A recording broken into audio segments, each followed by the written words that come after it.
Nos remerciements à Ndiaye Fleuriste Family pour ses belles fleurs. Numéro de téléphone 77 158 60 51 ou le 76 192 34 85. Bonsoir, quel plaisir d'avoir avec nous sur ce plateau spécial la grande diva à la voix d'or, toujours pleine de grâce, toujours avec un regard foudroyant, un regard exquis, un regard qui vous permet justement de vous divertir un peu et puis qui est un regard qui montre toujours sa très grande personnalité. Mesdames, Messieurs, vous imaginez Coumba Gawlo devant vous, c'est juste une grande dame, une grande diva, un artiste multidimensionnel que vous avez en face de vous. J'ai le plaisir ce soir de recevoir dans cette belle suite présidentielle du Radisson la grande diva à la voix d'or, waxtaan ak moom ci dundam, ci carrière am, ci li ko dab, ci delluseem ñuy def li nga xam ne moom moo di wërngal ci wërngal boobu ngeen xam ne Coumba Gawlo am na double disque d'or am disque de platine nga xam ne artistes yi ko am ci àdduna dañ leen di wàññee dans le bout des doigts ci li nga xam ne moom moo di suñuy baaraam waaye it Coumba Gawlo yamul foofu Coumba Gawlo saa yu génnee album réew mi yëpp a yëngu réew mi ñëpp a ko jox cër mu am personnalité boo xam ne bokkul ak kenn personnalité boo xam ni fu mu dem ci àdduna ñu ubbil ko bunt tegal ko tapis rouge personnalité boo xam ni fu mu dem ci àdduna ñëpp jox ko cër naw ko waaye naw ko ci turu Sénégal naw ko ci turu artiste bu mu doon naw ko ci turu personnalité bu mag bi nga xam ne moom la am bu muy am double disque d'or artiste français bi nga xam ne moo di Patrick Bruel moo ko produire album bi nga xam ne moom moo di maanaam morceau boobu di pata pata wërngal àdduna waaye it di nga xam ni moom moo di Yo Malé bokk ci album boobu nga xam ni moom moo wër àdduna def ko li nga xam ni moom la doon tey jii waaye it Coumba Gawlo dafa nekk koo xam ni àdduna ñëpp ñoo bëgg di ko recevoir di waxtaan ak moom di weccoo ak moom di échanger ak moom mu nekk nag koo xam ni ci wàllu social li mu ciy dox dafa bari lool mu nekk koo xam ni dundam daf ko jox ñëpp ñeneen ñi Coumba Gawlo maa ngi lay nuyu di la siyaare. man tamit maa ngi lay fay bu baax Boubacar. mbaa yaa ngi si jàmm maa ngi sant bu baax maa ngi sant. naka sa yaram. alhamdulilah maa ngi sant yàlla bu baax. maa ngi sant bu baax alhamdulilah macha allah maa ngi sant bu baax. sant rek. comme on dit effectivement c'est le mot d'ordre. c'est le mot d'ordre sant rek rendre grâce à Dieu. absolument ci li mu ñu defal. oui loolu la ñu war a def maa ngi sant rek. yaa ngi sant rek. alhamdulilah. alors Coumba ci sa dund artiste bi nga doon musique dafa bokk ci yow dafa bokk ci sa dund def la artiste élevé la ci biir nit yi art moo toll noonu ci yow. waaw defe naa ne aar ci man la parce que man dama judd ci aar voilà man dama judd ci aar yaru ci aar màgg ci aar kon man aar rek laa xam voilà aar rek laa xam aar en fait tout est art en moi et chez moi macha allah aar pour man moo may définir quoi voilà mooy dafa bokk ci man. mais art. ci forme musique kese wala ci solo bi aar la sañse bi aar la taxawaay bi aar la dox aar la parce que musique am na peinture am na leneen am na mais yëpp ci yow la nekk. mais musique li mu àndal yëpp aar la war a doon parce que musique c'est de l'art déjà la création aar la way yi aar la defin bi comportement bi jëfin bi lépp li nga xamante ni nii à mon avis moo ëmb artiste art la quoi moo tax ñu ne artiste d'ailleurs donc defe naa ni mënoo dissocier il faut être un artiste pour vivre l'art il faut être un artiste pour être dans l'art il faut être un artiste pour voilà pour que art mën a sori pour yow mën a am valeur pour yow. mais art dafa metti trop. parce que da ngeen di dund dans un stress des fois da ngay gis léeg-léeg ñu ne la artiste bi dafa xaru wala artiste bi bëggul gis kenn. wala artiste bi dafa tëju dafa c'est dur. C'est pas facile hein c'est un choix choix benn métier boo xamante ni nii aussi c'est différent parce que li leer mooy artiste moom boo ko xasee ba nekk doo nit koo xamante ni nii comme Masamba Mademba muy dox ci mbedd mi la. parce que da nga am benn surplus da ngay gis lu ñeneen ñi dul gis da ngay yëg lu ñeneen ñi dul yëg da ngay am ay sensation yu ñeneen ñi dul am donc il est clair que mënoo nekk comme Masamba wala Mademba ce qui fait que parfois aussi il faut sa xolu artiste wala sa gis-gisu artiste wala sa dundinu artiste aussi wuy si la c'est normal parce que koo xamante ni nii mën naa ne tu parles avec les djinns parce que way fu jinne la voilà bu fekkente ne nii da ngay dund loolu di am ay yoo xamante ni nii moo lay wuyu ci sa bopp ba lay indil ay inspiration il est clair Boubacar que doo citoyen lambda loolu nag mënul ànd ak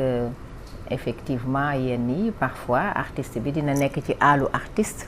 boo xamante ni nii artiste comme moom moo ko mën a comprendre wala ñu nekk ci entourage am malheureusement Afrique nag c'est très difficile parce que Afrique mënuñu valoriser artiste mënuñu comprendre artiste mënuñu xam niveau artiste mënuñu xam exactement nu ñuy gérer ak artiste ak nu ñuy fonctionner ak artiste c'est ça malheureusement en Afrique voilà moo tax artistes yi en Afrique di am ay problème mu incompréhension ay problème mu jafe-jafe ay problème mu yu bëri léeg-léeg ci seen dundin ak ñeneen ñi ci dundin ak société bi parce que dañu lay juger facilement dañu lay critiquer facilement duñu la pardonner duñu comprendre que tu es un artiste dañu defee ni que voilà da nga war a ñëw toll comme ñoom mel comme ñoom def comme ñoom bu ko defee quand tu viens et que tu es un artiste et tu joues l'artiste on dit elle fait le malin voilà il fait le malin alors que tu fais pas le malin c'est parce que tu es un artiste c'est tout voilà mais defe naa ni aussi il faut pas non plus egg ci ba fenn fi il faut garder la foi aussi am ngëm aussi parce que ngëm aussi c'est très très important voilà c'est très important mais il faut savoir les artistes sont fragiles vous les animateurs vous êtes des artistes tu es un artiste Boubacar voilà les artistes sont très fragiles parfois sont très vulnérables même su fekkente ni duñ ko wone il faut aussi savoir ça c'est parce que vous êtes artiste que vous avez un style vestimentaire assez particulier un style Kumba quand elle arrive elle est toujours tellement bien habillée qu'elle est remarquée tout de suite. Kumba est remarquée tout de suite de par ses chaussures, de par ses hauts talons, de par sa dress code bi, de par la coiffure, maquillage. Tout ça fait partie de l'artiste. Oui, mais xam nga artiste moom rêve lay jaay aussi. On vend du rêve. Quand tu vends du rêve, il faut faire rêver. Voilà, donc parce que le rêve aussi boo koy jaay, c'est un peu l'inaccessible sans être inaccessible là tu vends ce qui est inaccessible qu'on se dit lii man awma prime wala mënuma ko am mais sans pour autant être aussi inaccessible il faut savoir gérer les deux alterner les deux voilà parce que aussi art loolu la aussi da ngay jaay et quand tu vends du rêve il faut nga xool li ngay sol il faut nga xool ni ngay apprêté woo il faut tout est important parce que en quelque sorte sa image dafa am lu muy refléter sa image dafay am lu muy renvoyer ça renvoie à l'envie au rêve à la joie de vivre au bonheur loolu kon dafa war a nekk loo xam ne nii dafa war a taaru à mon avis c'est important. Et vous diffusez de la joie directement juste par votre présence. Ah mais je l'espère je ne sais pas yow yaa ma mën a wax loolu wala spectateurs yi wala téléspectateurs wala téléspectatrices yi je pense man damay essayer rek rester moi-même bañ a am lenn lu may forcer daal parce que affaire yi moom du forcer affaire yi il faut être naturel prendre les choses telles que c'est surtout boo jugee ci li ma jugee defe naa ni amatoo voilà looy daw quoi voilà da ngay laisser les choses telles que c'est maintenant su fekkente ni sama présence sama teewaay jox na nit ñi bonheur j'en suis flattée Boubacar c'est tout ce que je souhaite. wàcc ci oto bi ñëw ba fii rek nit ñaa ngi kontaan di la re naan la hello man Gambie laa dëkk ñii di la nuyu ñii di kontaan vous diffusez de la joie. Ça me fait plaisir. Ça me fait plaisir. C'est que. Mais ça me fait plaisir. J'en suis très flattée. Je l'assume et j'en suis très flattée. maa ngi ciy sant yàlla suñu borom. grâce à Dieu, alhamdulilah. Alhamdulilah. Coumba Gawlo, sa histoire dafa lëkkaloo ak sa maman. sa yaay dafa nekk koo xam ne dafa nekk sawet. tout sa dund yëpp dafa nekk sawet. loo am ci épreuve sa yaay mooy ñëw taxaw saa yoo yeewoo da nga koy gis day jóge këram yeewooguloo mu ñëw toog sa kër ba nga yeewu di la même nga nekk mag nekk sa kër mu continuer di la gérer di la toppatoo fan la affection boobu ak sa yaay jóge. waaw mais xam nga Boubacar yaay mooy gàllaaj bi njëkk. waaw yaay moom mooy gàllaaj bi njëkk yaay moom nit yi dinañu rawante ngay laaj luy secret gannaaw yàlla suñu boroom ak persévérance su nit ki ak sérieux ak sa foi ak xolam waajur la ni wolof nee na nit yi dañuy rawante ci waajur yi rawatina yaay te yaay moom defe naa ni mooy wéeruwaay bi nga xamante ne nii moo ëpp solo di ngay gis ni léeg-léeg boo demee sax kilifa di la ñaanal da ne la ndax sa yaay mi ngi dund nga ne ko waaw mu ne la demal nga jox sa yaay nangam wala bégalal sa yaay wala defal lii kon yaay dafa am solo. donc te loolu dafa bokk ñun ci suñu ay valeur voilà yu tax vraiment man ma gën a attaché wu bu baax ci sama yaay moom it vraiment mu nekk koo xamante ni nii daf ma koy rendre bu baax. voilà daf ma koy rendre bu baax ndax dafa am sama yërmande fu mu toll mi ngi may taxawu comme si màggaguma woon mais xam nga doom moom du màgg ci kanamu waajuram doo mës a màgg. boo amee 60 ans 70 ans sa yaay am 100 ans sax doo mës a màgg waaw parce que yaay moom yaay rek lay doon te il faut en profiter au maximum. voilà il faut profiter ci yaay pour ñaanam pour kiir laayam pour mu lay jàppale pour mu lay taxawu loolu dafa nekk lu am solo pour man en tout cas. waaw pour man lu am solo la. au sommet de votre art nga tolloo ci sa diggu ndënd di dem fu nekk ci àdduna bi. feebar daf la dab. nga génn def retrait de la scène comment annoncer ça à sa maman mais yaay man kat am naa feebar boo xam ni fan yi duma mën a wayeti foog ma dem faju ji te ci aar boobu ngay def ci ngay dimbali doomu aadama yi ci nga nekk chef d'entreprise ci nga yore sa waajur si ngay dimbali ñeneen ñi te yow da nga war a def retrait de la scène comment annoncer ça à sa maman. Ah, c'est pas facile. C'est très très difficile. D'abord, c'est difficile de l'assumer soi-même, d'accepter ça. Mais c'est déjà c'est tout aussi difficile de l'annoncer à sa mère. Voilà, pour wax ko sama yaay lu metti la woon parce que bon, moi au début, pour man benn baat bu dee la woon quoi. Voilà, baat bu dee et puis de jour en jour, baat bu dee di changer jusqu'à ce que,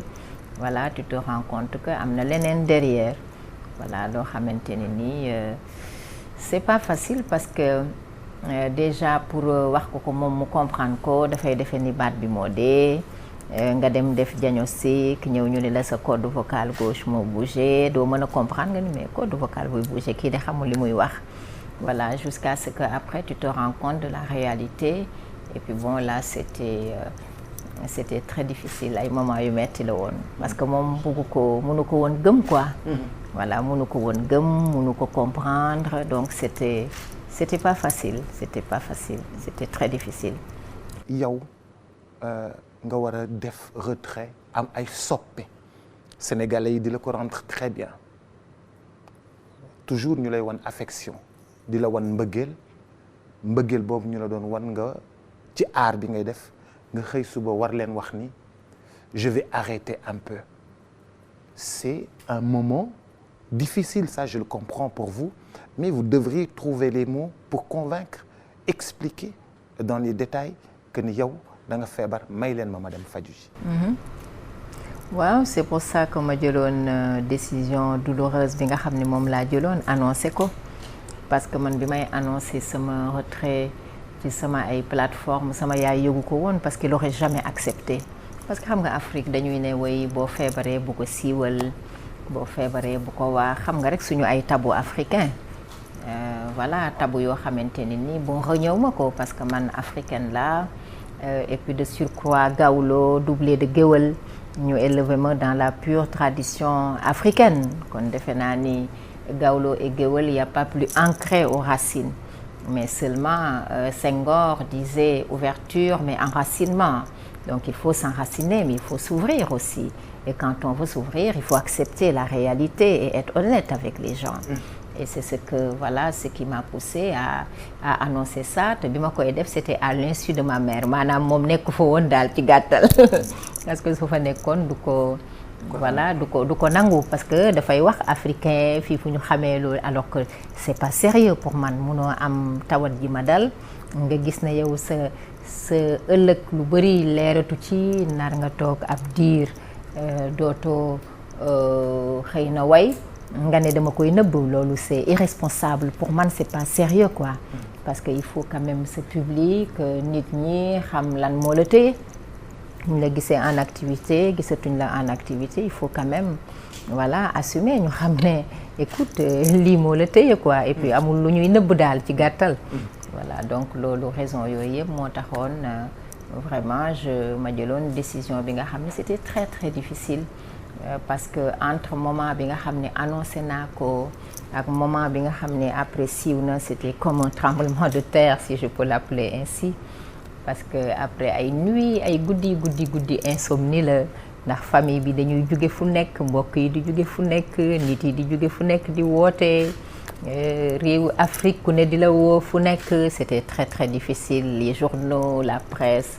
je pense que pression boobu defe naa ni xëy na moo gënoon métti sax mën naa ni sama tawat ji parce que diggante pression boobu ak après la voix s'est éteinte automatiquement parce que peut-être c'était psychologique aussi mais pour man c'était important de le faire c'était important même si ma mère au début n'était pas contente parce que pour moom waroo ko woon a wax et tout ça mais il fallait être responsable et après comprendre na quand même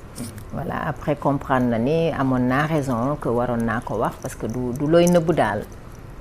Et ce retrait ça vous apprenez quoi dans un retrait où vous êtes sous les projecteurs xëy suba ñu fay projecteurs yëpp kenn gisu la lan nga ci jàng. mais maa ngi woon ci suufu projecteur yu yàlla sunu borom. projecteur yu yàlla moo gën projecteur yëpp Boubacar parce que projecteur yu yàlla suñu borom moo yore jaam waaw te defe naa ni projecteur yi di tàkk ni sax nga xam ne artifice la tey bu neexoon suñu borom mu fay léegi kon suñu borom bi rek moo am solo te mooy bi gën a fort waaw te man je considère que ci projecteur suñu borom yi laa nekkoon pendant moment boobu parce que projecteur yu yàlla suñu borom yi moo ma leeralal yoon bi moo ma may doole moo ma jàppale te pour man j'ai l'habitude de le dire li may faral di wax mooy j'ai rien perdu j'ai tout gagné man pour man retrait bi dama ci gagné lu bëri sax macha allah parce que pour man non seulement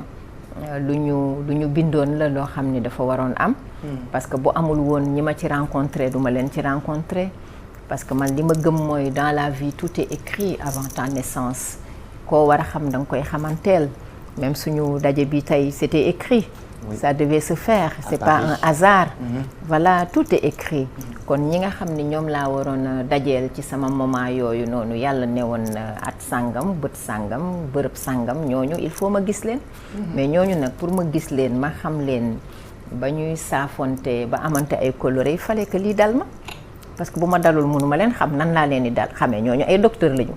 kon fallait que ñooñu ñëw bokk ci sama destin ñëw faj ma wala ñu jàngal ma àdduna am luñ ma jàngal te dama ci jàng lu bari te retrait boobu noonu mais ba ca kër ga ma dëkkoon 8e arrondissement nee naa foofu yàlla daf ma ko tegaloon ci période boobu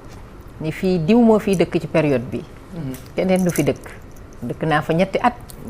waaw foofu man la doon xaar parce que dama dugg ci rek ni ça y est c'est ici que j'habite c'était tellement lumineux c'était tellement beau j'ai dit c'est ici ma maison j'habite ici yàlla moo ni woon période boobu tamit foofu laay dëkk c'était écrit tout était écrit dans mon histoire pour man amul hasard voilà ba ma dem ci jàng ci dem ci Makkatal Mukarram jàng ci piano c'était écrit j'étais sous les projecteurs du bon Dieu waaye yàlla. Alors vous allez à la Mecque dem Makka dem ziyaare ji bi nga demee foofu lan nga yëg. loolu maa ngi koy ñaanal kenn ku ci nekk waaw doomu aadama ju nekk dama lay ñaanal daal bu dee bëgg nga ko sunu borom mu woola Makkatal Mukarram mais nag nga dem fa te bul dem di caaxaan ndax xam nga Makka moom dama faa jàng lu bari bala ma lay wax la ma yëg dama gis ne sunu borom moom li ñuy wax naan yàlla moom dafa jaboot da nga fay gis lu nekk. mais dafa jaboot mais dafa mën a observer tamit dafa mën a seetaan da ngay gis ñu sérieux gis ñu sérieuxwul mais ci gàttal daal maa ngi ñaanal jaam yépp ñu dem fa ci buñ ko bëggee ndax man bi ma fa demee yëg naa ay sensation yoo xamante ni nii pour man lu ma ñaan mu nangu. du ma ñaan lu suñu borom dul nangu macha allah te loolu laata may dem Makka man laa ko gëm parce que bu fekkente ni da ngay jug tous les jours 3 heures du matin nga julli 3 heures ngay werd ba 7 heures du matin 8 heures kon di nga dem ba di nga toll foo xam ni ci suñu borom da ngay ne loo ñaan mu nangu et effectivement lu ma ñaan mu nangu parce que lu ma ko mus a ñaan su ma tëddee su ma yeewoo sotti na donc ci ñetti at yi ba suñu jamonoy tey jii ba ci Makka gi ma dem ne il faut ma dem Makka c'est comme si dafa mel ni am na lu ma poussé woon. donc ba ma demee it am naa ngëm ak foi ak force ak lu ne ci man lu ma gëmal ne fii suñu borom dama fi bindoon pour ma war fi ñëw te it bi ma fi ñëwee lu ma fi ñaan yàlla suñu borom dina ko nangu. voilà dina ko nangu parce que munoo toog nga teg sa sijaada nga toog di werd soleil bi tiim la tàkkusaan nga jàkkaarloo kaaba gi li leen sori mi ngi mel ni même pas 5 mètres ngay ñaan te ni du nangu. au contraire lépp suñu borom nangu na ko macha allah. kon sant rek Boubacar sant rek. sant rek yëg nga peuple sénégalais nu ñu la soutenir ci moment yooyu. waaw peuple sénégalais moom wax dëgg yàlla su may wax seeni wax defe naa ne sax du ma trouver les mots si je peux le dire ainsi du ma am kàddu yi ma leen mën a sargale mën leen ko njukkale parce que ñoom defe naa ni man maa leen ameel ñoom Sénégal man maa leen ameel ndax seen yërmande maa leen ameel ndax seen cofeel man maa leen ameel ndax seen affection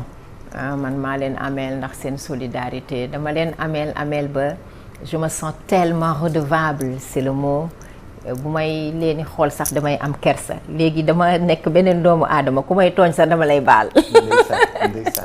waaw tax xam nga moi j'ai toujours été cette femme certes j'ai pas changé dama yàgg nekk jigéen boo xam ni bañkat laa ndax ni ma sama papa forgé ni mu ma formé voilà je me laisse pas faire quoi. mais automatiquement même su ma gisee kenn mu def lu yoon loo xam ni je sens que c'est déplacé automatiquement day mel ne sama cerveau am na ku ciy nekk di ma wax naan ma non Kumba dalal tu viens de loin là kii dafa nekkoon ci ñi la doon soutenir Sénégal là kon kii baal ko. ndeysaan ce qui fait que automatiquement je me dis bon il faut sourire. voilà loolu yëpp nag li ko waral mooy sénégalais yi ni ñu ma def ak fi ñu ma teg ak ni ñu ma bëggee ak ni ñu ma yërëmee ni ñu ma sotlee ni ñu ma jàppalee ba vraiment ñoom ñëpp man maa leen di baalu quoi. voilà man maa leen di baalu man maa leen bëgg man maa leen di jéggalu ci coono yi maa leen di gërëm bu amul àpp vraiment ci seen yërmande ak ci seen taxawaay. taxawaay boobu ak yërmande boobu yamul ci sénégalais yëpp nga gis les chefs d'État africains les présidents les premières dames tout le monde est aux petits soins avec Coumba Gawlo naka la maanaam relation yooyu di juddoo nga gis la première dame de X le président X toutes ces grandes personnalités du monde sont aux petits soins. waaw loolu Boubacar gannaaw sant yàlla sunu borom mën naa ni liggéeyu ay at rek la ndax àdduna li may faral di wax mooy le meilleur retour sur investissement c'est le relationnel et la crédibilité c'est pas toujours l'argent nit ñi mooy li ëpp solo ci àdduna nga am nit ñi te loolu nag gannaaw yàlla suñu borom defe naa ne c'est le fruit de plusieurs années de travail voilà ay at yu bëri liggéey la ay atu coloré ak doomu aadama yi ci Sénégal yi ci Afrique yi ci àdduna ay atu saafonte sàmmante yittewante yëgante jàppante ak liggéey bu takku bu sérieux bu am fulla ak fayda defe naa ni loolu mooy fruit bi ndax defe naa ni ku ne tawat na fi dinañu la am ci yow attention léeg-léeg sax xëy na nit yi duñ la tal mais man de partout tous les jours ba man sax damay ni man nan laa defal nit yi teg ci nga toog xam nga 3 ans liggéeyoo dëkk 8e arrondissement de Paris loolu moo wane ni yow projecteur sunu borom yi moo la doon nit projecteur de la vie les projecteurs artificiels yi dañu fay mais projecteurs yu mag yi ñu ngi lay leeral voilà ndax fala la lépp di fekk fala la ku nekk di fekk ci àdduna te laajoo kenn demandé woo kenn waaw kon loolu yëpp defe naa ne ñoom ñoo baax rek gannaaw yàlla suñu borom ma di leen gërëm di leen sant je remercie toute l'Afrique, tous les Africains qui m'ont soutenu de partout, qui m'ont témoigné leur affection, leur solidarité et je me sens tellement redevable et je voudrais encore une fois vous dire merci, merci, merci. Je vais le dire dans cette langue pour vous permettre de comprendre, voilà. Merci. Même en disant merci, vous êtes pleine de grâce. Même pour dire merci. Hein, je suis flattée. Vous le dites c'est tellement exquis. Oh, je noircis, Boubsou, je noircis là, je noircis. N'est-ce pas? Alors, le 13 dernier, vous avez signé votre comeback au Grand Théâtre. Vous avez été applaudi, accueilli, on a vu de la joie, beaucoup de joie. Chez les fans, les amis. Les gens sont venus spontanément vous soutenir, vous voir,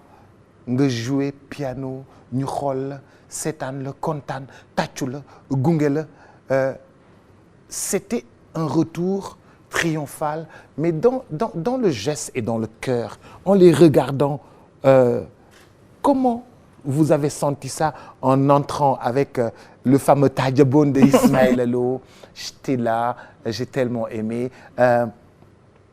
Et pourquoi le Tadjaboun de Ismaël Lo? Waaw d'abord man amoon na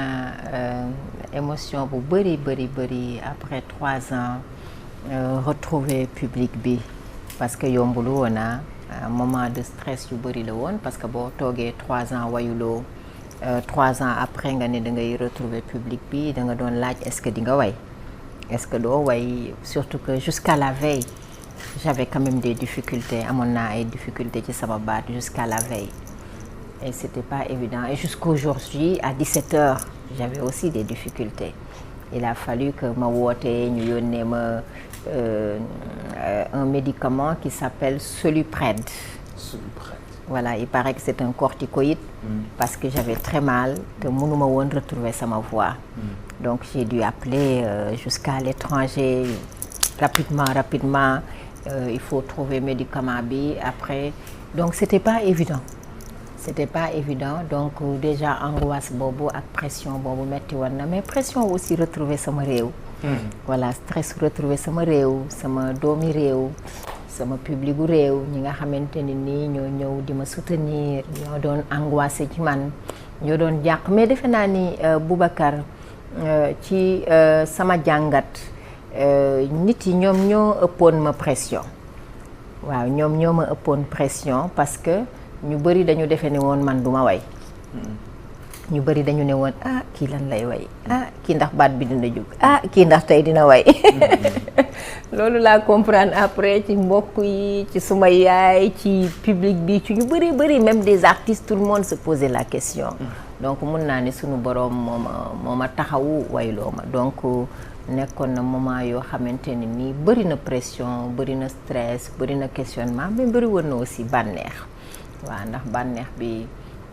bànneexu daje ak sama réew loolu mooy bu njëkk bi beneen bi aussi piano bi parce que dama bëggoon wone li nga xamante ne nii loolu laa def ci ñetti at yi nga ni projecteurs yi wàccoon nañu ma làqatu dans le noir voilà di jàngaat di judduwaat daal ci gàttal delluwaat école ndax li may faral di wax bëri jooy bëri pexe ko gën. temps bi ngay toog di jooy jëlal temps boobu dina la mën a jariñ dara te tey xam naa ci dara.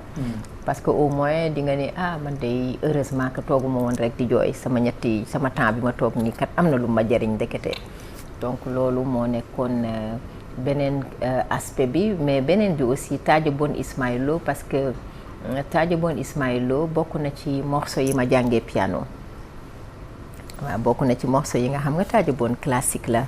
voilà dañ koy jouer ci bar restaurant yi partout dañ koy jouer même les occidentaux partout voilà de Paris.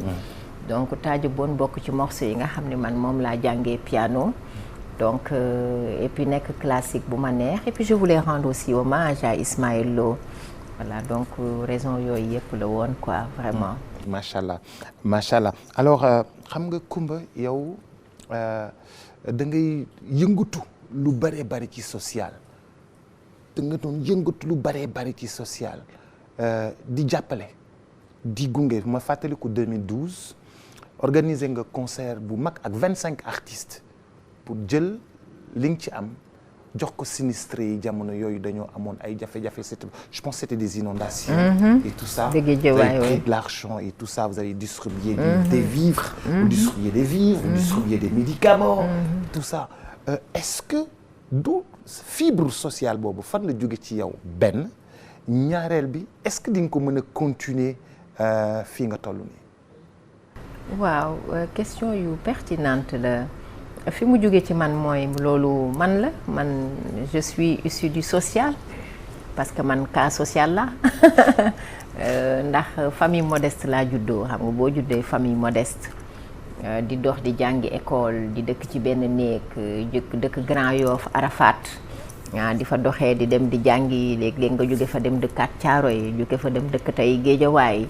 jóge fa dem dëkk Pikine beneen yoon nga jóge fa dem dëkk Grand Dakar kon man xam naa fépp ci Sénégal ci Ndakaaru ndax fu ne dëkk naa fa kon mën naa ni man doomu banlieue la doomu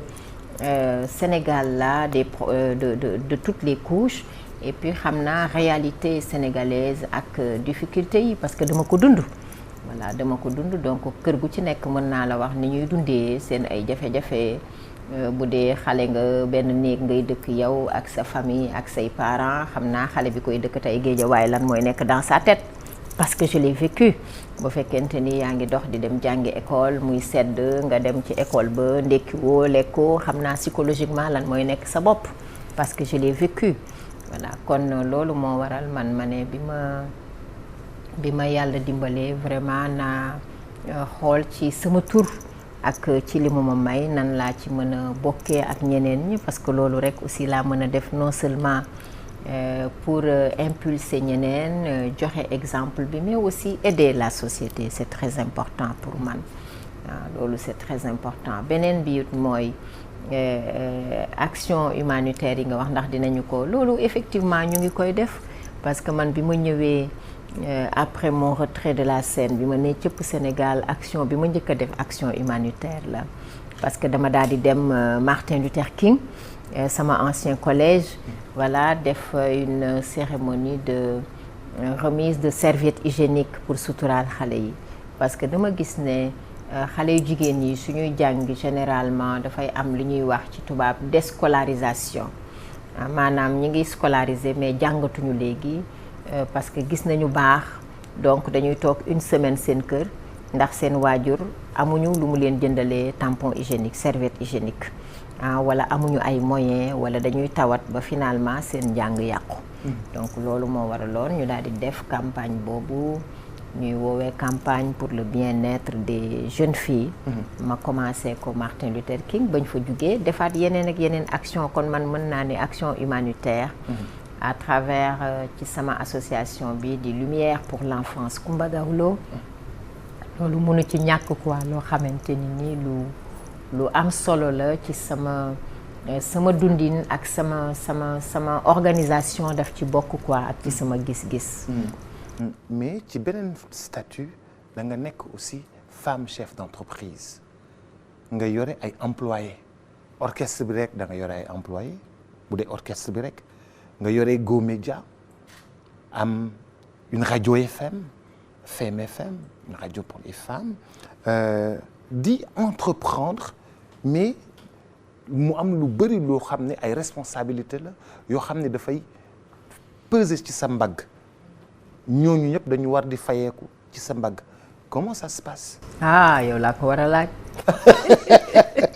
mais c'est moi qui pose les questions oui mais xam naa ci dara c'est toi qui pose les questions.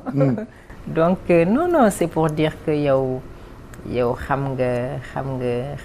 lépp loo xamante ne nii moom la chef d'entreprise di ressentir machallah parce que tu as cette difficulté d'être cet artiste mais d'être ce chef d'entreprise et je dis bien difficulté parce que boo nekkee artiste un animateur c'est un artiste un homme de média qui est sur la scène c'est un artiste en même temps nga am difficulté bi léegi yaa ngi ci plateau bi di animé mais leer na ma ne yaa ngi xalaat salaire ya suba. dëgg la soo nekkee le 29 ngay animé. wala 28. yaa ngi calculer boo demee ba le 15 nga ni jour J moins 15 après nga ne le 20 nga ni jour J moins 10 après nga ne fin du mois moins 5 boo nekkee le 25 donc yaa ngi animé. mais yaa ngi naan si man de suba le 30 de war nañoo fay salaire yi le 5 de. te fi mu ne chiffre d'affaires bi dugg doyagul noonu de. ba léeg-léeg sax la ngay animé doo ko tal. mais da ngay surpassé wu parce que tu es un professionnel fexe nëbb sa ay émotions. nëbb sa ay soucis nëbb sa ay jafe-jafe pour faire rire le public pour faire sourire pour leur faire oublier leurs problèmes et c'est ça un artiste c'est la même chose que je vis léeg-léeg da ngay way ci scène bi mais yaa ngi xalaat ni yaa ngi way de waaye boo jugee fii moom suba war ngaa dem fay facture yeeg yenn affaire yeeg yooyu mais da ngay surpassé wu pour fexe vraiment bégal public bi bégal ñi nga xam ne ñoo ñëw parce que ñoom tamit ñoo la ëpp problème. voilà te ñoom tamit wax dëgg yàlla ñëwuñu pour nga di leen wax say problème te dañu fay seen xaalis pour fàtte seen problème kon il faut rester très professionnel. voilà loolu nag dafa nekk loo xam ne nag il faut avoir une forte personnalité ak mental bu xaw a am solo pour mën a def cette part des choses. parce que part des choses boobu du ñëpp ñoo ko mën a def. parce que généralement soit da ngay nekk artiste soit nga nekk chef d'entreprise te rare na en Afrique artistes yi nga xam ne dañu nekk artiste nekk en même temps chef d'entreprise il faut le dire aussi bëriwul voilà même ailleurs bëriwul mais léegi de plus en plus Boubacar musique dafa toll foo xamante ne nii les grands artistes sont en même temps des chefs d'entreprise c'est des managers en même temps voilà qui organisent de grands concepts qui organisent de grands événements yi manager seen carrière di organiser seen carrière nekkatuñu rek temps bi nga xamante ni artiste da ngay tëdd di nelaw ba 17h 18h yeewu ñëw jël sa joint toog di wax des mouches qui volent et du temps qu'il fait suba ñun la demal way non un artiste maintenant dafay manager c'est une industrie maintenant c'est une industrie le showbiz les médias l'entrepreneuriat lépp c'est une industrie voilà loolu nag pour nga egg fa c'est pas il faut le dire donner à n'importe qui il faut mentalement être fort pour savoir se dédoubler et surmonter. Ouais, surmonter mais il y a beaucoup de difficultés quand même. Il y a beaucoup de difficultés écoute déjà moi pendant ñetti at yi nga xamante ne nii maa ngi ci biti xam nga tawat buggoo sa entreprise tëj jom la voilà te léeg-léeg surtout tawat boo xam ne mënoo wax xam nga boo mënul wax moom da ngay mer ndax da ngay bëgg a wax ndax wax dafa laaj doole voilà da ngay bëgg a wax léeg-léeg doo mun a wax nit yi ñu ngi def lu leen neex ngay gis loo xam ne neexu la après xam nga léeg-léeg dafay naqari sa xol voilà mais il faut aussi chaque chose à son temps malgré tout tu te bats avec les moyens que tu as yi nga xamante ne nii moom moo nekk ci sa disposition daal voilà mais yombul pour dire vraiment yow xam nga ci dara duñ la jàngal dara duñ la jàngal dara Coumba il y a quelques jours vous avez sorti un single qui s'appelle Sant Rek Ma War vous rendez hommage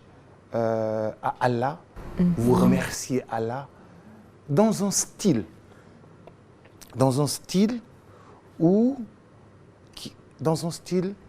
particulier boo xam ni Coumba Gawlo bu bees Coumba Gawlo bu ñu dajj tey ci paquet nga xool nga xam ni kii am na leneen lu bees lu mu indi Coumba Gawlo bii nga xam ni moom la ñu gis tey indi na touche boo xam ni dafay exposé waat Sénégal nga dem stade Maître Abdoulaye Wade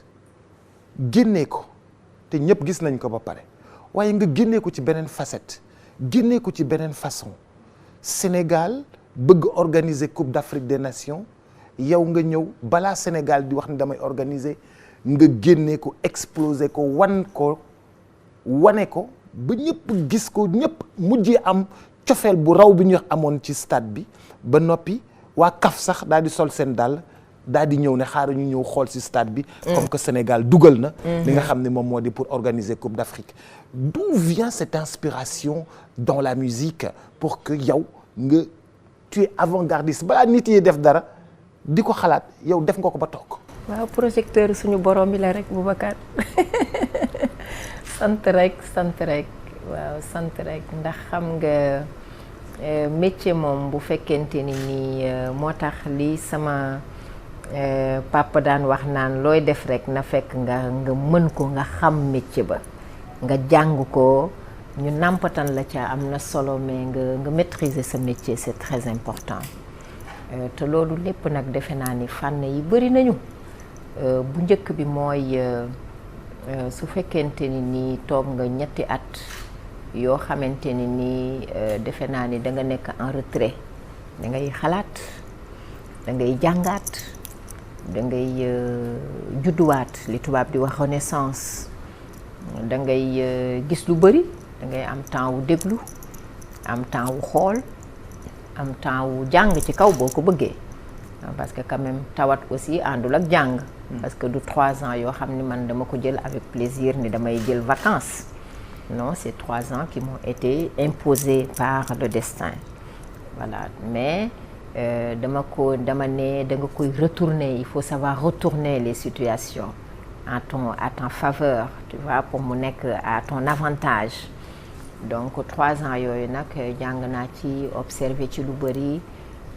ba tax bi may ñëw avec cette chanson là ce single dama ne woon d'abord je vais rendre grâce à Dieu parce que loolu rek moo ma war parce que man dama dee ba dekki comme je le dis régulièrement et effectivement dama dee ba dekki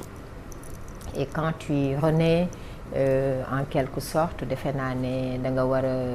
ñëwaat ak beneen gis-gis ak beneen defin ak beneen fonctionnement quoi boo xamante ni nii defe naa ne léegi li ma animé avant tout mooy je m'amuse je me prends plus la tête je vais d'abord faire les choses pour m'amuser je vais plus me prendre la tête je vais plus me stresser je vais plus duma fi nekkati naan dama tracé lii sama agenda lii la sama planning lii la parce que bi ma ko defee sunu borom nee na ma bon man effacé naa ko man maay décider donc je laisse les choses faire comme ça doit se faire raison pour laquelle ma amoon envie def beneen type de musique boo xamante ni c'est plus recherché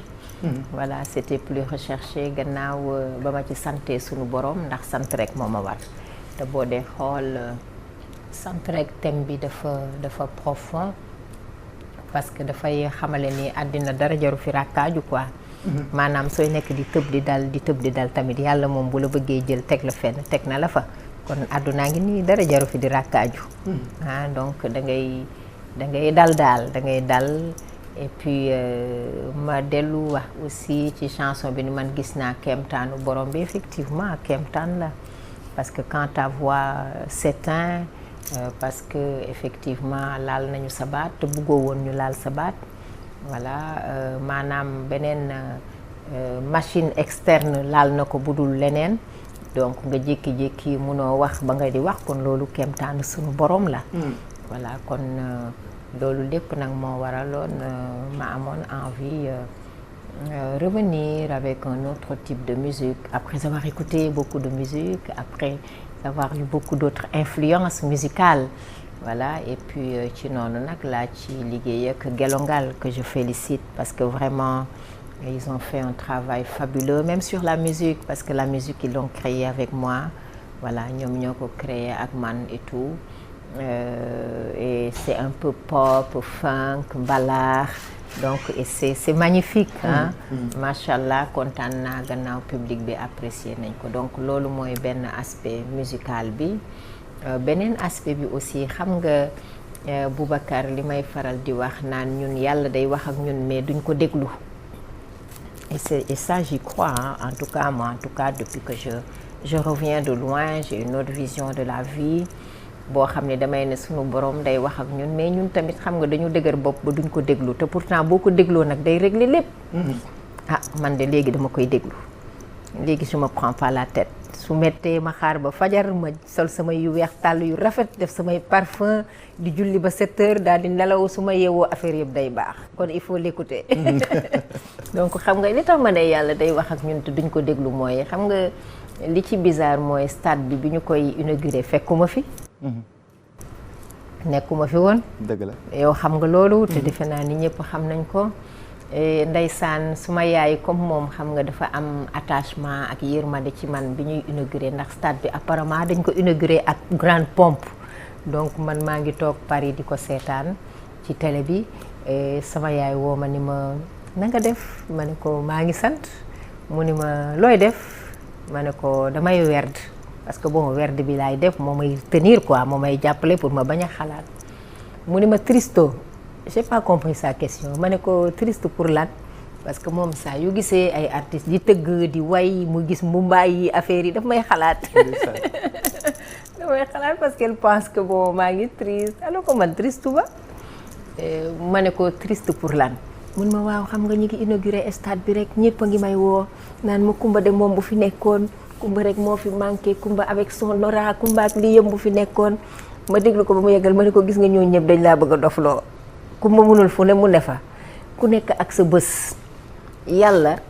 su ne tey da ngay nekk fii da ngay nekk fii su ne doo fa nekk doo fi nekk. mënoon naa ko bañ a fekkee ana coon sekk. moom fan la nekk. mu ne ma waaw wax nga dëgg de te yow saa ñu la waxee wax yi nga may wax ma ne ko voilà. boobu moo gën a metti ma ne ko mais man maa ngi nii di dund di seetaan télé moom seetaanul télé. tey jii ku ko ni woon yow sa doom yeeg si yëpp dootoo wayati te nga toog da koy nangu. ma ne ko kon il faut non au contraire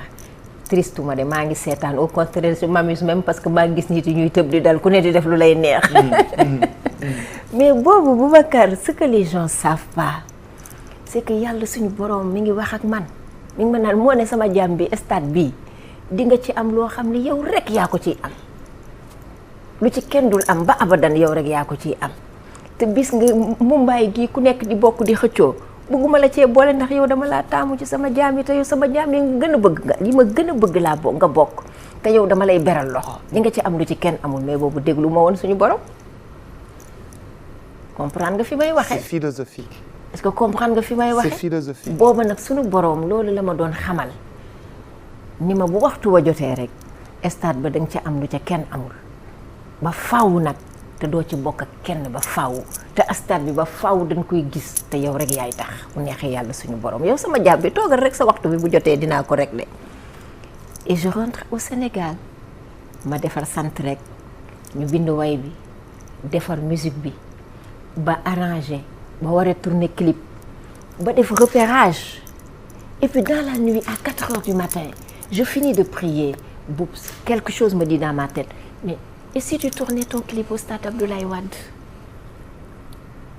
à 4 heures du matin? Donc c'est Dieu qui m'a parlé, c'est pas moi. Je dis mais tiens, pourquoi le stade Abdoulaye Wade? Et dans ma tête commence maintenant. 7 heures du matin, j'appelle Samba, Gelongal. Kumba, tu dors pas? Je dis non, je dors pas. J'ai dit, écoute,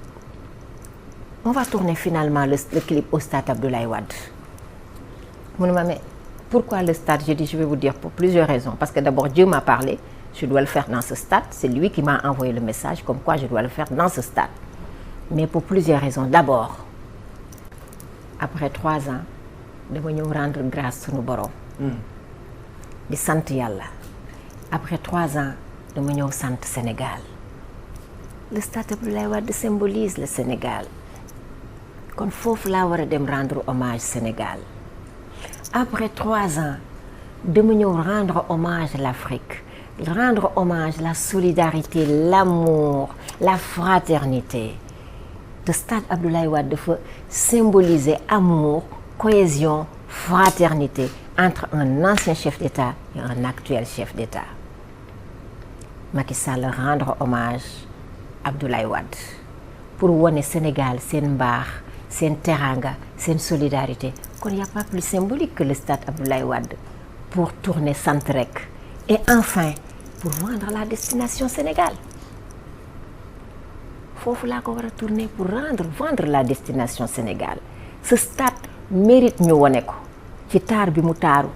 ci rafet gi mu rafet ci unique gi mu unique ci Afrique ci rëy gi mu nekk benn ci Afrique il faut ñu jaay stade bi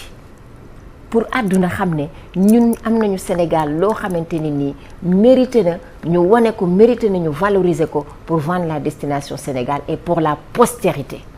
Donc toutes ces raisons là moo tax ma dem tourner stade Abdoulaye Wade. xam nga ni Sénégal dafa déposer pour organiser Coupe d'Afrique des Nations. Absolument et raison de plus j'ai dit raison de plus te boo demee tey jii ngay xool Maître Gims di tëgg stade de France. ñeneen di tëgg stade de France mais mën na ñëw tëgg stade Abdoulaye Wade on a l'espace les grands championnats du monde mën nañ ko def fii kon Sénégal bu déposé pour organiser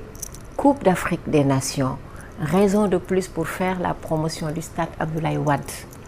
parce que man Boubacar Sénégal laa am Sénégal laa xam Sénégal laa bëgg moo waral tey jii ma ne nekkuma fi woon ci stade bi waaye ma ne joxe naa sama wàll ci stade bi boo xamante ne bokkuma ko kenn ba faw pour la postérité unique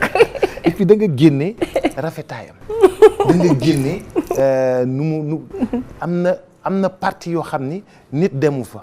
yow da nga ko génne da nga ko mettre en exergue chapeau mais loolu kenn mënu ko woon xam buñ ko wanewul woon parce que citoyen lambda bi seetaan wala bi ñuy inauguré ña fa nekkoon ñoom defe nañ ne stade bi rek la mais boo duggee ci stade Abdoulaye Wade Boubacar da ngay gën a naw Sénégal da ngay gën a naw président Macky Sall ci liggéeyam da ngay gën a naw président Abdoulaye Wade da ngay gën a naw kilifa Sénégal da ngay am fierté ñu man Sénégal la bokk et j'étais très fière vraiment à travers cette vidéo de montrer ce stade-là. Je trouve que c'est magnifique. Et je voulais aussi vraiment encourager un peu mes amis avec mon grand frère Faye de la SOGIP parce qu'il mérite vraiment ce travail. Ce qu'il faut savoir, c'est que tourner wuñu seulement ci stade bi dem nañu ci yeneen pôles yi comme les halls d'exposition mais c'est immense kon loolu il faut àddina gis ko. moo tax su may dem keroog dama dem Burkina Faso ñuy teg RTB clip bi. ma toog ñu ne waaw c'est votre stade au Sénégal ah mais il y a ça au Sénégal ah mais c'est trop beau c'est ça la musique. Très bien. Rôle boobu la musique di jouer. Rôle boobu la musique di jouer. Bien alors pour terminer Coumba mën nga ma wax next step ci projet yi xam naa ni nekk nga ko gëm waaye il faut ngay def ay projet te projet yooyu dañ koy jéem a exécuter mën nga ma wax next step wax ma lan la Coumba Gawlo après vidéo bi millions de vues des millions de vues déjà merci mais le next step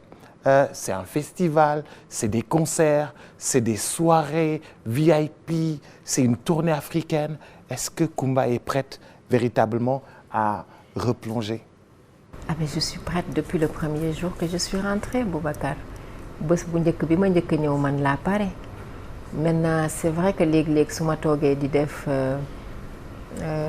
compte à rebours en fait di recalculer temps bi damay ni mais man mois de mai laa ñëw juin juillet août réellement aw ma woon temps bu bëri j'ai pas eu beaucoup de temps quand même parce que je suis rentrée en avril mai juin juillet kon mën naa ne remarque defaguma fi ay weer yu bëri mais def naa fi lu bëri voilà def naa fi lu bëri loo xamante ni nii pour man dama waroon xëy na gën a jël répit gën a dal gën a noppaleeku mais bu sama staff waxee ma ni leen mais ñetti at ngay noppaleeku ñun ma non ñetti at nga feebar man ne dama doon noppaliku waale. en profiter. maa ngi doon nelaw. donc noppaliku bi jeex na mais réellement c'est vrai que quand je fais le calcul gis naa ne vraiment depuis mai ak léegi quand même temps bi xat na mais def naa fi lu bëri loo xam ni nag soxla naa léeg-léeg quand même repos pour reposer tuuti aussi parce que c'est pas évident. Voilà mais malgré tout projet yi maa ngi ciy liggéey parce que maa ngi préparer le prochain single qui va sortir bientôt inchallah. Très bien. Beneen niveau lay doon aussi. maa ngi pare une tournée africaine dans beaucoup de pays d'Afrique yoo xamante ni nii ci la ñuy liggéey fi mu ne nii mën naa ni presque ficelé nañ ko ba pare. maa ngi pare aussi des sorties pour rencontrer les fans lors des concerts très très bientôt jamono yi di ñëw xam naa ne di nga ci dara ndax yow yaay ñëw def présentation yi. Inch'Allah avec plaisir. Inch'Allah et puis ak yeneen projet yoo xamante ne nii vraiment fas yéene naa ko wéyal par rapport ak la reprise de manière générale de ma carrière mais du ma tegati suma bopp yenn pression yi quoi waaw vraiment même si c'est plus fort que moi mais je ne me mets plus autant de pression qu'avant. Maintenant je fais les choses à mon rythme et je m'amuse et je me prends pas la tête. Voilà su ma sonnee damay noppalu su ma xiifee damay lekk su ma bëggee nelaw damay nelaw. donc daawuloo lekk je ne me prends plus la tête. daawuloo jël sa temps di lekk. waaw daawuma nelaw. daawuma noppaleeku. waaw léegi nag yooyu yëpp nag j'ai compris que la vie quand même tient à un fil Boubacar. waaw àddina benn fil bu ndaw la téye te bala nga koy xam nga nekk ci ay. jafe-jafe yu tax nga ni laay ndeysaan waaye man de am woon temps wu def lii sax su ma xamoon def ko fekk c'est trop tard voilà après nga ni waaye lii de pourtant parce que bu fekkente ni da nga daan jékki-jékki di xool sa yëre yi ngay xool sa yëre yi bëri yëpp mënoo ko sol parce que xamoo fooy dem pour sol ko parce que say activité sa kër sa hôtel sa kër plutôt hôpital sa kër hôpital ak peut-être à la limite boo demee sport wala bon après ma ne naa génn dem Londres jàng te Londres tamit mënoo fa dem di sañse da ngay sol jean comme élèves yi sol kii pour nekk benn comme tout le monde est ordinaire pour passer inaperçu donc moment yooyu ngay soog a xam vraiment la beauté de la vie moo tax vraiment ce que je te conseille parce que je te connais très très travailleur plus travailleur que moi-même parce que dama la xam quoi da ngay liggéey yow tamit comme machine doo lekk doo naan doo nelaw mais il faut profiter de la vie parce que la vie tient à un fil. Voilà, la vie tient à un fil et les années ça passe. Et quand tu es dans des difficultés, tu te dis oh mon Dieu, j'ai pas fait ça, j'aurais dû faire ça. Moo tax léegi je me prends pas la tête. Macha Allah. kon feebar bi da nga see jàng maturité da nga si am maturité bu bare ba nga dollee ko ci li nga sa maturité. waaw dafa dolli sama maturité sama lu bëri dafa ci dolli sama lu bëri. waaw sama ngëm bu baax parce que loolu fallait m'accrocher fallait que man ma am ngëm pour mën a accrocher wu sinon da ngay dof quand même. parce que boo nekkee ci seddu Europe bi muy taw. gisoo yaay gisoo mbokk gisoo kenn yow rek et puis tous les jours tu réapprends à vivre c'est pas évident des fois il y a des choses qui te parlent dans ta tête muy am ay démons yuy wax ak yow il faut nga dellu quand même ci sunu borom sinon tu fais des bêtises parce que sànq ne nga léeg-léeg da ngay gis ñu ne artiste bi xaru na wala artiste bi kat tëju na wala artiste bi droguéwu na wala artiste yooyu yëpp nag su fekkente ni nii da nga bañ mu dal la parce que sa bopp am na ay affaires yu ciy wax yu la bëgg a pousse ci yooyu foog nga am ngëm voilà nga dellu ci suñu borom parce que suñu borom moo lay aider ngay werd et puis nga gën a am spiritualité nga gën a am ngëm quoi pour te renforcer parce que quand tu prends pas d'autres excitants donc il faut nga jël excitant wu suñu borom voilà te man excitant wu suñu borom pour man mooy diine quoi parce que mooy tax nga ne a'uuzu billaahi mina shaytaani rajiim xam nga delluwaat pour après tu as la force et tu sens que tu peux tout surmonter et je rends grâce à Dieu machallah. Coumba merci ci waxtaan bi nga waxtaan ak man. merci parce que Paris laa la bëggoon fekk pour ñu def entretien bi parce que nekkoon nga ci ay moments yoo xam ni ñi la bëgg faw nga gisee ak ñoom. foog ñu ñëw jege si la. kale woon na ak Matar pour jël avion ñëw fekk si la ba Paris waxtaan ak yow parce que nit ki boo ko bëggee bu ngeen xamante bu ngeen jàppante bu yàgg bu feebaree da nga koy fekk fa mu nekk waxtaan ak moom entretien bi Paris laa ko bëggoon def waaye suñu borom fii la ko dogalee maa ngi lay gërëm bu baax di la sant. Désolée, je suis très émue. di la encourager bu baax. parce que dama fekkee lu bëri si yow dama fekkee ay difficultés yoo xam ne dama ko dund ak yow difficultés yooyu ma ko partagé ak yow j'étais bien là si moment de difficulté yooyu noonu j'étais bien là ñëw sa kër foo nekk ma fekk la fa fekk la Mamel si ay difficultés fekk la Scat Urbam si ay difficultés fekk la feneen si ay difficultés fépp foo nekk rek ma fekk la fa ànd ak yow mais boo feebaree nekk Paris dama waroon sol sama dàll ñëw ba Paris. je suis désolée je suis très émue. ma waroon sol sama dàll ñëw ba Paris fekk la fa def entretien bi ak yow nga wax ak sénégalais bi mais maa ngi lay gërëm bu baax di la sant di wax ni nii nga mel lii nga doon da nga am grâce da nga am xolu yërmande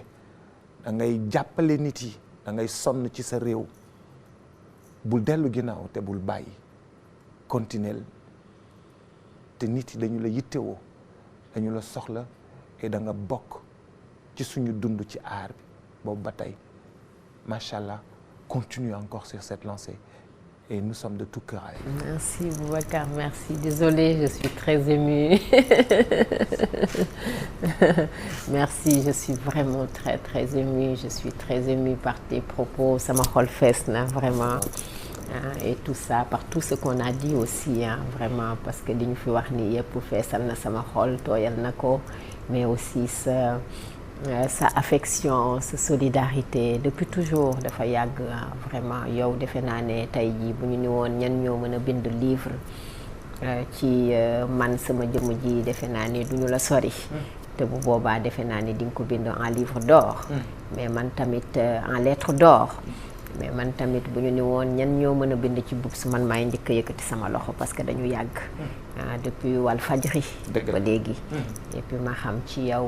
jom xam ci yow du sa jëmm ji moo tax Moustapha là je leur ai dit Boops quand l'autre jour on avait rendez-vous man et Yacine Boubacar me connaît très bien, il va venir très à l'heure parce que d'abord il est très professionnel, mais il me connaît très professionnel, il sera à l'heure. Et tu es venu 10 minutes avant. Donc loolu yëpp mooy say qualité yi tax ma naw la ma jàpp la et puis beneen bi aussi sa affection sa cofeel ci sama retrait bi sa taxawaay muy yow ak tout le groupe immédiat vraiment Mamadou Ibra Kane Alsane Samba Diop ñoom Padros même Fatou Woré ma fille même l'autre qui était venu m'interviewer Bidi Borso qui était là-bas Bidi Borso il y a l'autre qui était venu aussi m'interviewer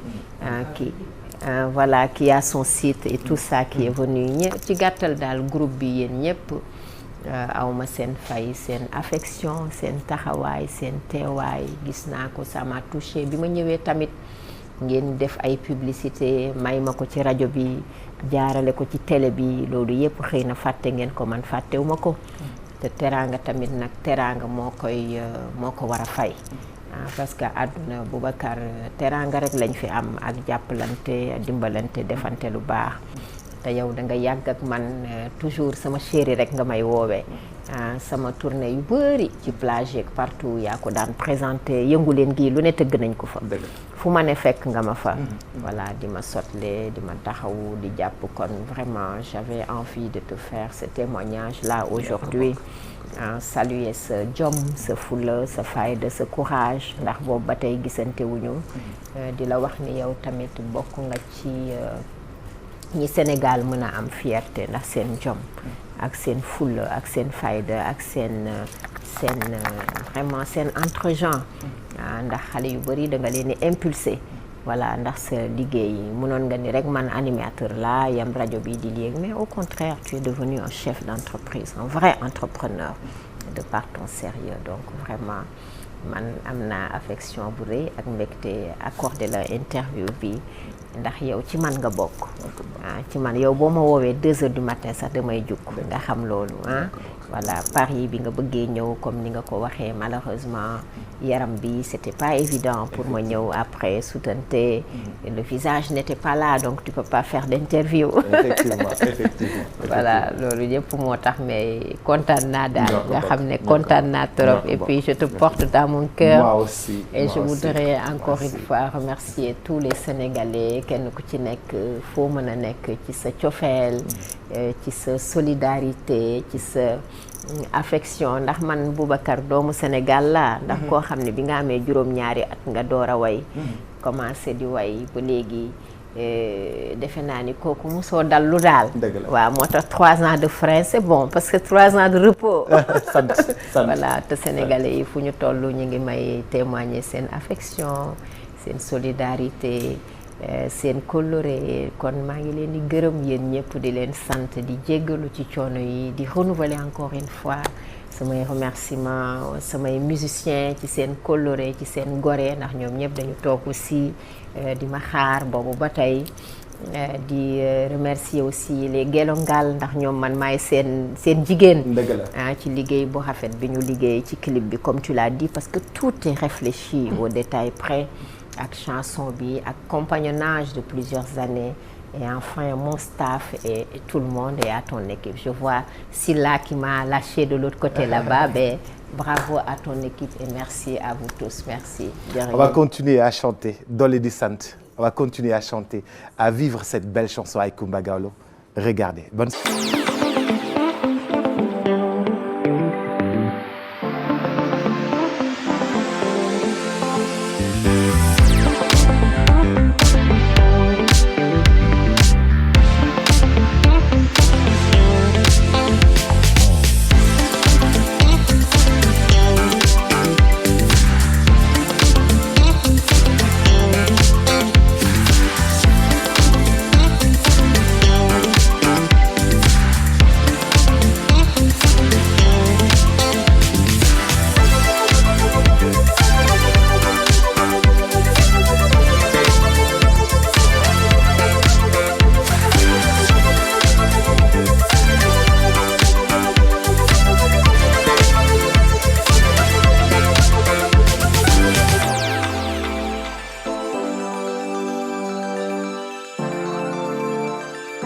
Nos remerciements à Ndiaye Fleuriste Family pour ses belles fleurs. Numéro de téléphone 77 158 60 51 ou le 76 192 34 85.